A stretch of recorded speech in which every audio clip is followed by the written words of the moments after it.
All right, dwarves, they've got another job for us, so sit down, stand up, strap in, strap on, and kiss your mother goodbye. It's time we get back out there. Also, despite the fact I share a passing similarity to Santa, this game doesn't have anything to do with Christmas, but Merry Christmas Eve. Deep Rock Galactic is a horde shooter that spent a little too much time watching Starship Troopers while playing Minecraft. However, like the planet it takes place on, Hoxus, this game is deceptively simple, but the further you look into it, the further you spend time under the hood, the deeper you dig, the more the immensity of the thing will affect you.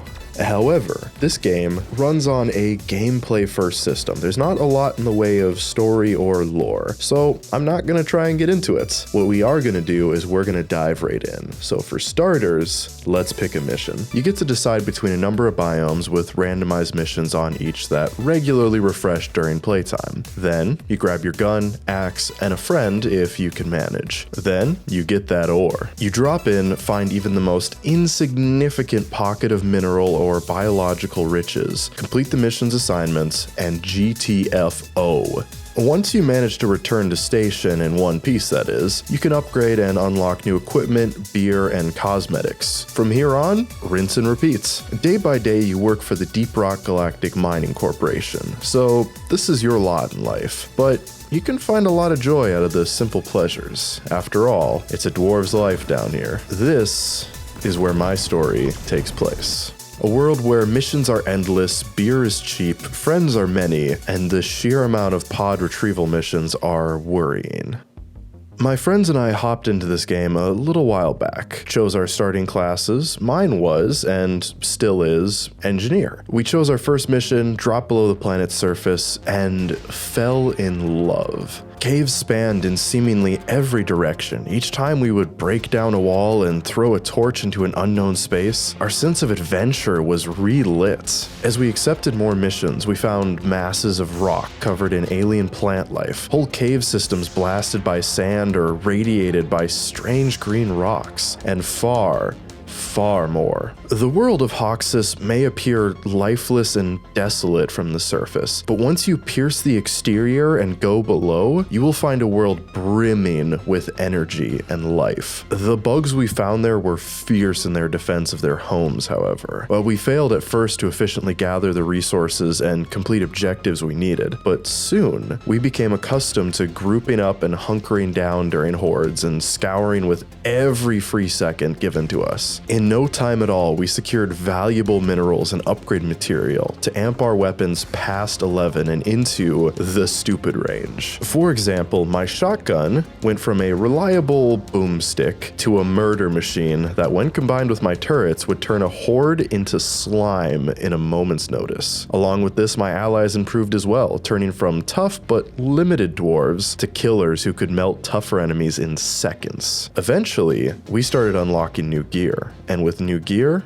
we needed more resources, so we dug deeper and deeper and found ourselves aimless in the mines, picking up mission after mission, but without even a hint of intent. We found ourselves doing stupid things. We would complete missions as the same class, causing utter chaos for the sake of just anything really. Or we would hop into simple matches and lose everything due to just being aimless and making stupid decisions through unfounded overconfidence. Our lesson was clear. A lone dwarf is a dead dwarf, and a dwarf without a goal to rally behind is as good as alone. Now, don't get me wrong, there is plenty to do in Deep Rock. You can progress a little bit farther than we did at the time of recording and unlock deep dives, for instance, which give you a truly intense experience. Or you can follow the battle pass, which, by the way, little side note here, comes free with the game. Like, you don't have to buy it. I just kind of thought that was cool. Or you can unlock every kind of beer, max all of your characters, prestige all of your characters, find even wackier builds than what you have been using, or even more. The game honestly has a lot to it. So before I really dive into the story, just wanted to say,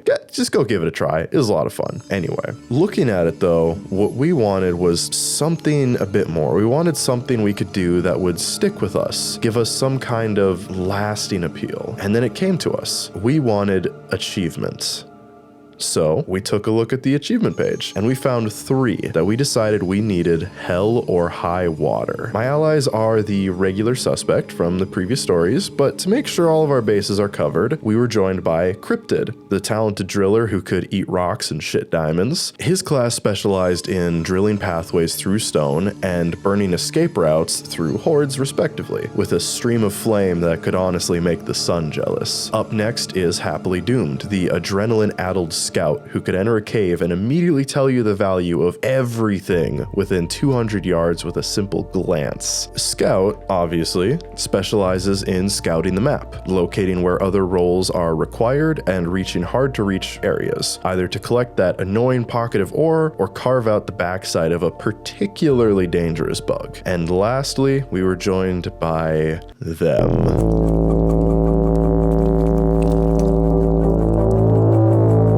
Alright, jokes aside, the 3rd spot was filled by any of the other 4 friends who wanted to play the game at the time. But for now, I'm going to point out Windchill, since he is the only one of the 4 that also streams. The final class, which they ended up playing mostly, was Gunner, who specializes in pointing at a bug and making it not a bug. Gunner is slow, lumbersome, and impossible to kill. If the Gunner decides you die, you die. And if he decides you don't, just wait just a second.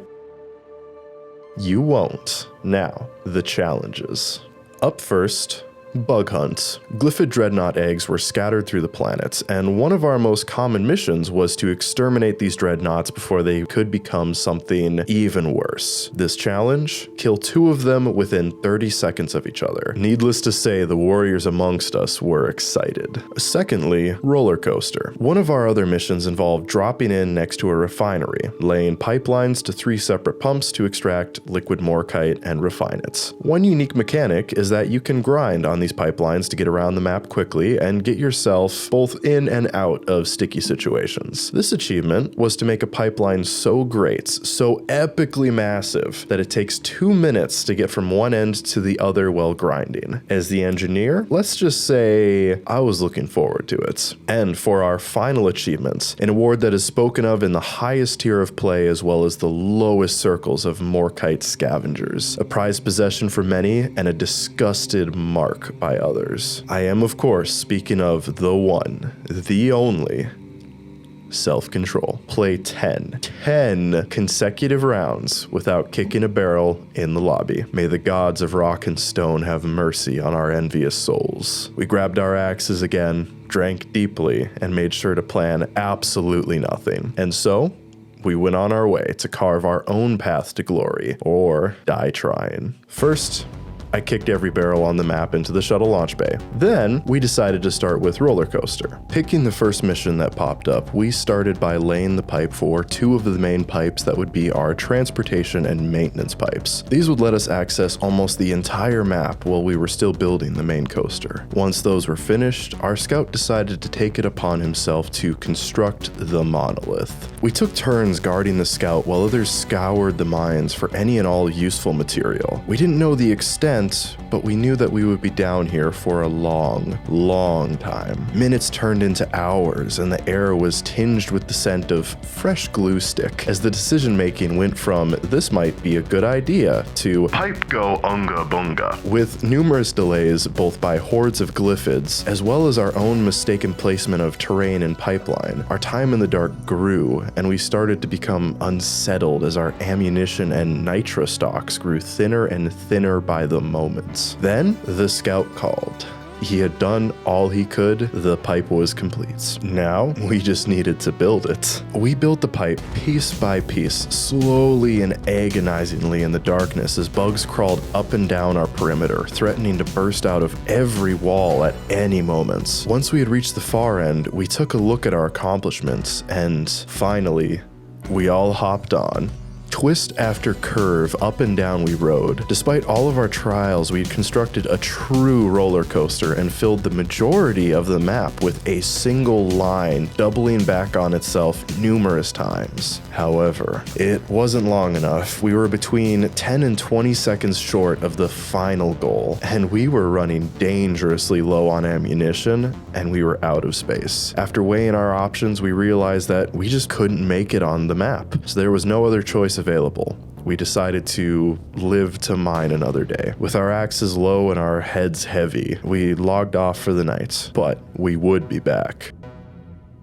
Before attempting the same mission again, we decided to find ourselves something else to do. We were angry, pent up, and some might even say bloodthirsty. Dropping into a fresh map with fresh eyes, but a hell of a grudge on our shoulders, we set out to kill us some dreadnoughts. We had learned from before, however, and we decided to actually lay out a plan for once. The scout did his work, and we had a layout of the map. We decided, after seeing the whole place, that we would make a line in a tight passage directly between the two eggs. This would allow us to pull both enemies together. Of course, the reason for this is it would give us the greatest advantage with our area of effect weapons, as well as it would keep both dreadnoughts in the firing range of my two turrets. Our driller dug trenches through the incline to give us an ease of access and a quick way out of a melee if it was needed, while I built shooting platforms and pads to cushion the impact if anyone was flung by the dreadnoughts. Finally, my turrets were placed, ammo was called in, and it is time. We popped the eggs and we went to work. The plan worked swimmingly. The trench offered an escape route when we were pinned and our weapons absolutely tore into both of the glyphids. Luckily for us, the first glyphid was a generic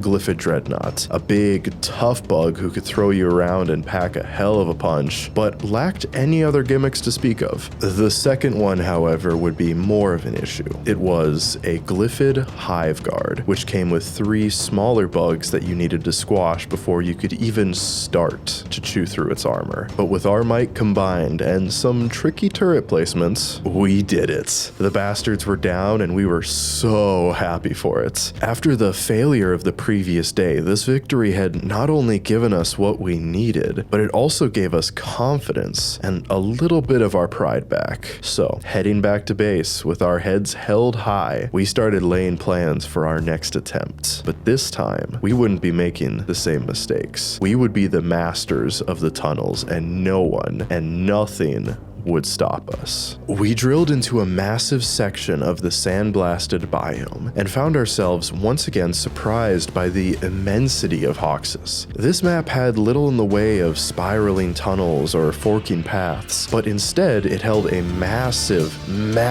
chasm at its center that was large enough to fit a battleship in comfortably. Fortune was turning in our favor. However, as we all know, fortune can be a fickle thing. At the exact same time, we ended up losing our scout to a technical error, which meant a slow trot around the entirety of the cave to survey it, and also less firepower on our side when the hordes eventually came. But we were unwilling to give up this absolutely perfect map so easily. So laying out the work between the 3 of us, we started. We worked together to quickly locate and construct the first 2 pipelines for easier vertical transportation up and down the chasm. With record speed, we drilled and constructed our way to a solid base, got our turrets set up, and then we said our farewells. While the other 2 scavenged the map for every scrap of resource available, I went to work on the line. The cave was vast and empty, but all I saw was potential.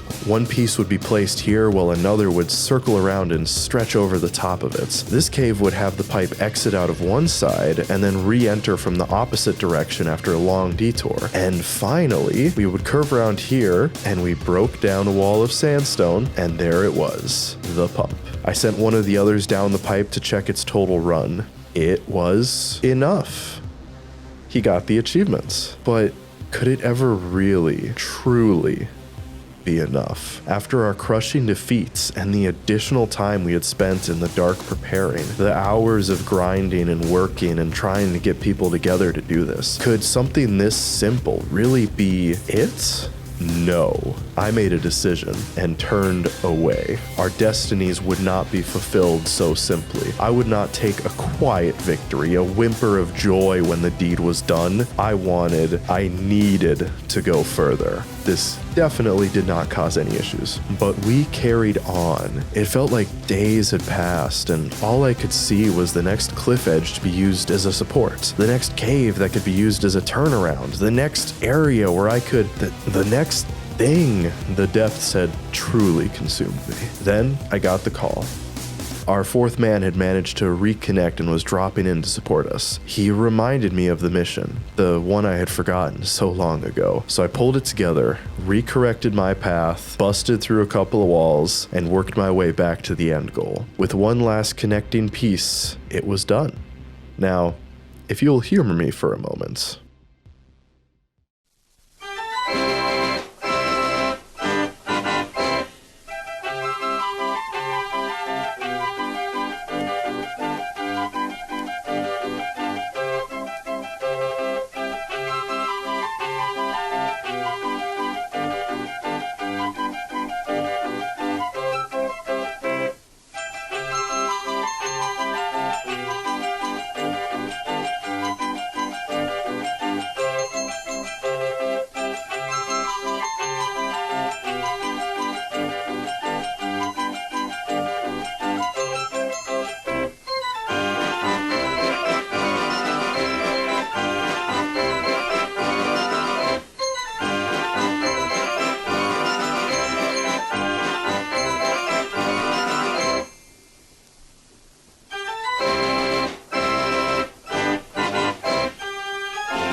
Yep, that is 4 minutes. With that, we had won. Victory was ours this day. But the depths wouldn't be the depths if it just let you go after looking so deep into it. Hordes of glyphids larger than we had ever faced crawled out of each and every wall, every tiny little crack, and swarmed our constructions. They wanted our blood. We ended up splitting up, holding our locations for others or just trying to get to the drop pod. I managed to make it after a pitched fight, but used all of my ammunition for all of my weapons on the way there. I placed my turrets with what little ammo I had left and tried to secure the drop pod and weights. One by one, they piled in with much difficulty. We almost lost it right at the end as 2 people ended up getting downed in front of the drop pod. But as we piled in, all 4 of us made it and crammed into the drop pod. Got one last look at our masterpiece as we took off. We made it home and celebrated like there was no tomorrow. We were the mighty lords of rock and stone and nobody could stop us. Any challenge we could face was but a speck. Any trial, a simple bump in the road. With our powers combined, we were ready, except for maybe one thing.